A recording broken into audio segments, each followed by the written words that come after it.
Perkenalkan, nama saya Maria Fatima Knaufmone, NIM 19190344. Saya akan menjelaskan materi tentang statistik, ekonomi, dan bisnis. Pengertian statistik dan kegunaannya. Statistik merupakan kumpulan cara ataupun juga aturan-aturan yang berhubungan dengan pengumpulan, pengolahan atau analisis, penarikan kesimpulan atas data-data yang berbentuk angka dengan menggunakan suatu asumsi-asumsi tertentu. Ada beberapa fungsi penggunaan statistik, di antaranya yang pertama, untuk mendeskripsi dan menerangkan data mengenai jumlah suatu populasi yang diselidiki. Yang kedua, untuk menentukan jumlah tepat dari populasi yang luas pada ukuran yang lebih mudah untuk dipahami. Yang ketiga, untuk penetapan dan penerapan sebuah kondisi bagaimana suatu hipotesis dapat digunakan atau membantu melakukan sesuatu. Yang keempat, untuk atau sebagai alat yang menyediakan suatu estimasi atau model tentang nilai yang tidak atau belum diketahui berdasarkan data yang diselidiki. Yang kelima, untuk menyediakan suatu estimasi tentang akibat dari suatu hipotesis yang diterima yang nantinya akan digunakan sebagai dasar dalam membuat keputusan yang akan dijalankan menjadi patokan acuan.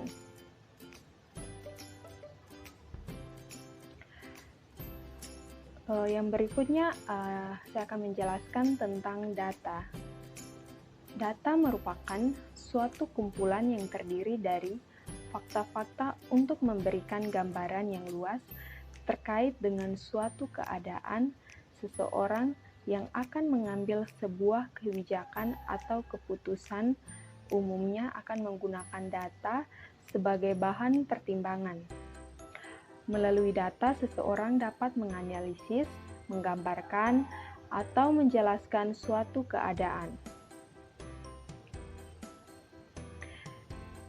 Jenis-jenis data bisa dikelompokkan menjadi 4 bagian, yaitu berdasarkan sifatnya, sumbernya, waktu pengumpulannya, dan cara memperolehnya. Berikut ini penjelasan dari setiap jenis-jenis data, yaitu yang pertama, jenis data berdasarkan sifatnya. Itu dibagi atas. Yang pertama, data kuantitatif adalah sebuah data yang dinyatakan atau ditulis dalam bentuk bilangan atau angka.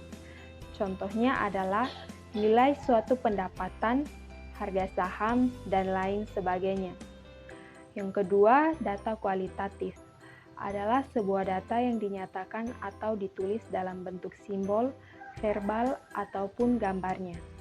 Contohnya adalah kuesioner tentang tingkat kepuasan pelanggan terhadap pelayanan sebuah minimarket atau supermarket. Yang kedua, jenis data berdasarkan sumbernya dibagi atas. Yang pertama, data eksternal adalah data yang didapatkan dari luar organisasi atau perusahaan yang menggambarkan berbagai macam faktor yang bisa mempengaruhi kinerja perusahaan atau organisasi tersebut.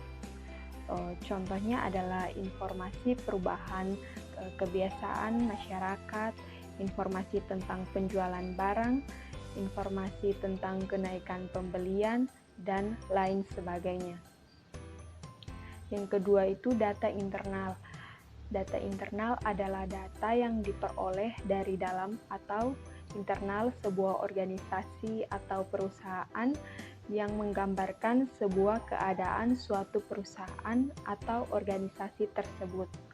Contohnya adalah jumlah produksi, jumlah modal, jumlah pegawai, dan lain sebagainya. Yang ketiga, jenis data berdasarkan waktu pengumpulannya. Itu dibagi atas. Yang pertama, data berkala adalah data yang dikumpulkan secara terus-menerus atau secara berkala dari waktu ke waktu agar dapat mengetahui perkembangan dari suatu kejadian pada waktu tertentu. Contohnya adalah data harga barang dan lain sebagainya. Yang kedua, data cross-section adalah data yang dikumpulkan hanya pada saat waktu-waktu tertentu saja agar dapat mengetahui keadaan yang terjadi pada waktu itu. Contohnya adalah data penelitian yang menggunakan teknik kuesioner. Yang keempat, jenis data berdasarkan cara memperolehnya. Itu dibagi atas yang pertama, data sekunder.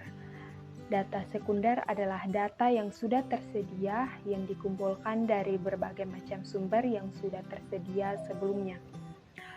Contohnya adalah dokumen tentang penelitian terdahulu, perpustakaan, dan lain sebagainya. Yang kedua, data primer. Data primer adalah data baru atau data asli yang dikumpulkan oleh orang atau organisasi yang melakukan suatu penelitian.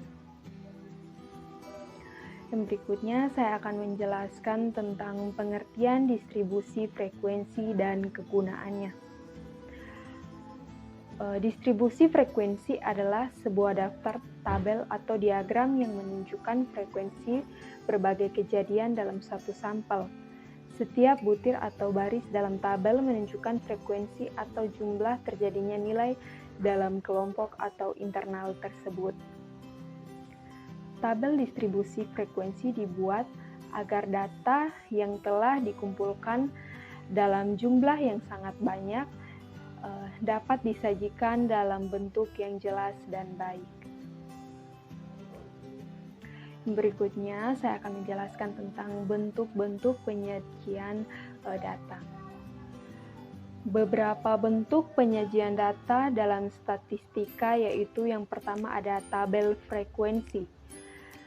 Data disajikan dalam bentuk tabel yang terdiri dari dua kolom. Kolom pertama untuk data yang diperoleh dan kolom kedua untuk banyaknya data atau frekuensi. Yang kedua, diagram batang.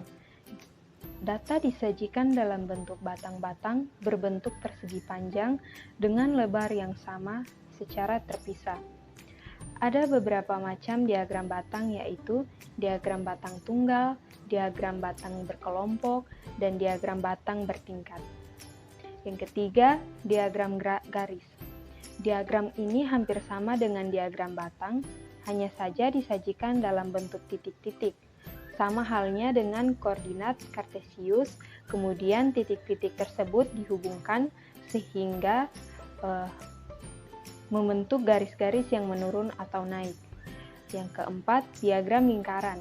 Diagram ini biasanya diubah ke dalam persen atau total 100% ataupun derajat atau total 360 derajat. Yang kelima, diagram gambar atau piktogram. Data disajikan dalam bentuk gambar-gambar sebanyak frekuensi masing-masing data. Yang keenam, histogram. Diagram ini hampir sama dengan diagram batang, hanya saja antar batang yang berdekatan saling berimpit sisi-sisinya.